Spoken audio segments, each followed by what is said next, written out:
What?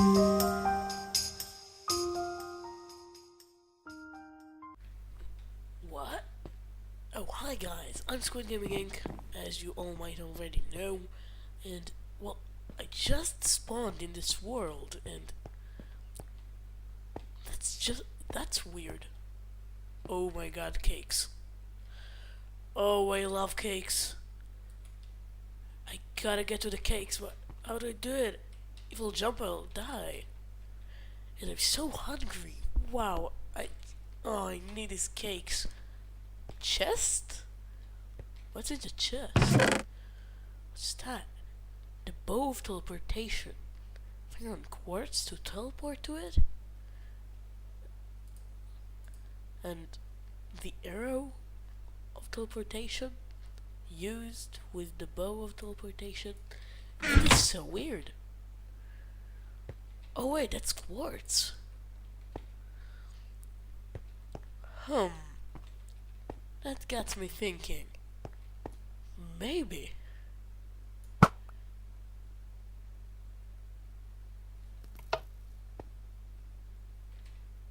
Oh my god. It worked. Cake! Cake! Hey guys, so I hope you've enjoyed the first part of the video, which is demonstrating my new arrow teleportation system.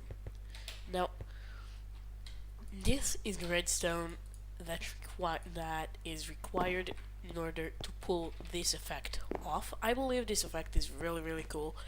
It's pretty much up to you. And yes, this is in the new snapshot. So the new snapshot is indeed required to pull this effect off. And I've been looking for many ways for quite a while now to do it in 1.6, but it was actually pretty easy to pull it off in 1.7. So there we go. Now, first of all, before all of these, I just want to get off to how I got these bow of teleportation and arrow of teleportation. So, if you guys don't know, now you can actually customize the NBT data of an item using the give command or the command blocks. So, I gave myself a bow with a display name of the bow of teleportation and with, just go over there, a lore, which is kind of the description of fire on quartz to teleport on it, and that's it. So if I hit this one, I'll get the bow of teleportation, and just the exact same with the arrow, just using a different command. So that's how I got these. I actually have a bit of a copy of them in here, in case I'll lose one, or I don't know, just had one. And now let's get to the redstone. Now everything here can be done underground, so if I'll actually continue this quartz level, it will exactly cover the whole thing without exposing anything. So that's actually a pretty good thing for maps, and it designs that way. So if you're standing over here, this layer is gone, and if you're actually over here, it will appear. And I'll explain this one more in depth later and why it is needed. And yeah, actually, let me skip directly to the tutorial. Okay guys, so I might have been a bit misleading when I actually called it a tutorial, but it actually is kind of that. The thing is that I'm gonna show you exactly how it works. I'm gonna link an MC Edit schematic to this in the video description below. And basically this is designed so you can just plop it down in your world and that's it. But fortunately you can't use test 4 with the kind of tildes, so you actually will have to customize the test 4 down in your world to change it to the actual locations and the teleport, the TP. So these two commands cannot be done with tildes, I'm sorry guys, but everything else you can just plop down in your world and it will work, trust me. So what we got here is a fairly basic system. It all begins with this timer. that first of all tries to clear a used bow, so a bow with a damage value of 1, out of your inventory. If it does, it will trigger the rest of the kind of array. And what happens here is, first of all, these blocks set quartz stairs over here in this row. And the reason I've used quartz stairs is because from here, well, this row disappears, and any other block you'll notice the change in this row. But if I actually use the quartz stairs, let me grab them for a minute. No, over here. There we go, and block of quartz, and I'll put them like this. No visual different from the back whatsoever. So I used the stairs, and you can't really tell the difference. The reason I'm changing these blocks is because after some testing, I found out that if you actually shoot an arrow on a block and then you change it, so you basically set another block, the arrow will fall down. Now, if the arrow is on top of the block, nothing will happen to it. It will just stay like this on the next block. But if it's on the side, it will fall down. So that's the actual effect, or the element, the key element in this build. So, this line of block disappears later. Let me just actually make it disappear right now for you. This will help us understand what's happening. And we have wooden pressure plates right down here. These pressure plates can indeed be activated by arrows. That's why I'm using them. Stone pressure plates cannot, so do not use them if you're building it for yourself. Okay, so you shoot an arrow. The arrow sticks to that quartz block, but at the same time, this system over here detects that you shot an arrow. That's why I have to be in survival, by the way, in order to do this. And fires up these command blocks that change it to the stairs. The block is changed, the arrow falls down on the pressure plates, and these command blocks over in the back teleports you, so the command block of the block you hit teleports you to the block you hit. Now, let's see. Over here, we've got a bit of an interesting circuit. So this circuit actually spawns in these blocks for quartz. Or, no, whoops, sorry. I'm used to it because there's an extra row over here most of the time.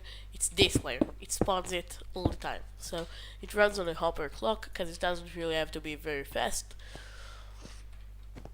And yeah, so it keeps spawning these blocks in for the specific reason of, well, you need them to be in here.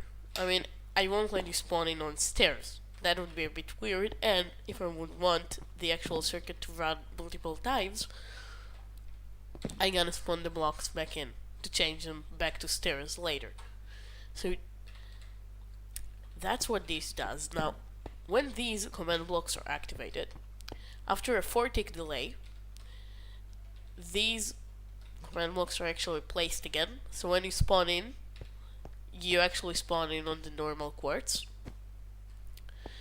And this row over here is meant so you can A, hide the circuit, and B, you can come here and just walk and pick up the arrows. Now, in order to reset this circuit, I used this little reset mechanism, and that's the thing that took me the most time to actually design. So what we have here is basically a comparator going out of this command block that sets the stair. And this command block over here actually goes out with a repeater into this little dust here and into a comparator clock. So as long as this comparator output is active, this comparator clock will run and actually try to reset this command block line. Why reset? Because as long as these over here are stairs, the command blocks cannot work. I mean, if I'll give them a signal, they'll just not be able to output anything. So technically, if I'll power them again, and there are blocks over here, then what's gonna happen is these outputs will stop running, and that's exactly what I want, in what we want actually, in order to reset the circuit for another time and another use. So that's why this is here. Now, you might ask yourself, but Squid, can't you just do it like, give me a second, you just do it like this, when you actually have a comparator running out, like that, with a bit of delay maybe? No. I've done so much testings on this actual thing I just showed you, and it failed pretty much consistently. I mean, 1 out of like 3 or 2 times it will fail and not reset it, and I have no idea why. I literally don't. If you guys know, please post it in the comments, but I don't really know.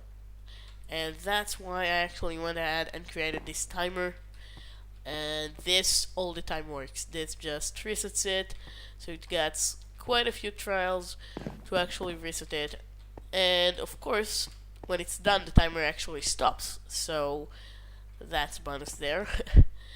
Now, after you actually shoot the bow, it gives you the bow again, so you don't actually waste it, and then you basically got your ammo. So if you want your player to teleport a specific amount of time, you can give him the ammo, which is pretty much the arrows that he needs to shoot with. Now, this circuit over here is something I added quite recently, or quite near the end actually of the build, where what it does is it tests for the player, and the base are these blocks, or actually these blocks, the one you get teleported to. So each one connects to a block and has a radius of 15 blocks, as you can probably see in the code over here. In this code, the test 4, so a radius of 15.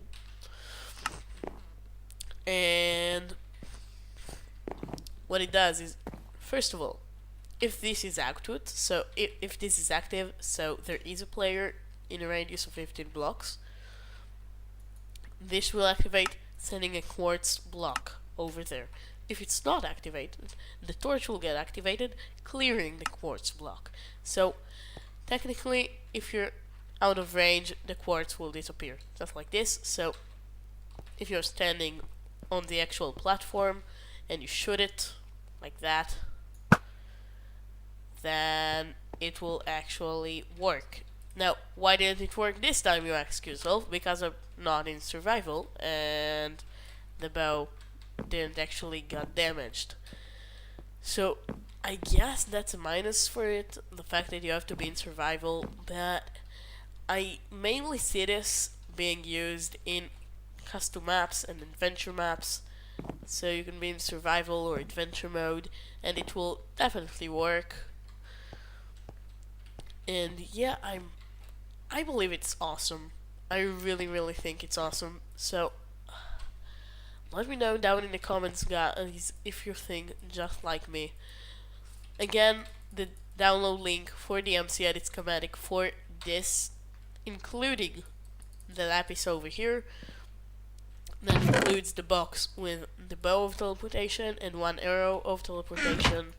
So you'll have these two handy. I'll as well post the codes used to get them in the description below.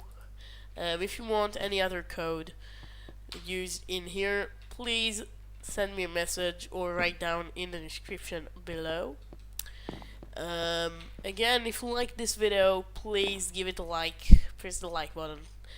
If you loved it, subscribe to me. If you hated it, like and subscribe all together. And check out my other videos that, if I won't forget, will be annotated on the screen right now. Hopefully I won't forget, but I might. Download the MC Edit schematic, try it for yourself, give it a shot in one of your maps. I really can see this build being used in an adventure map or a castle map or anything. And yeah, thank you for watching.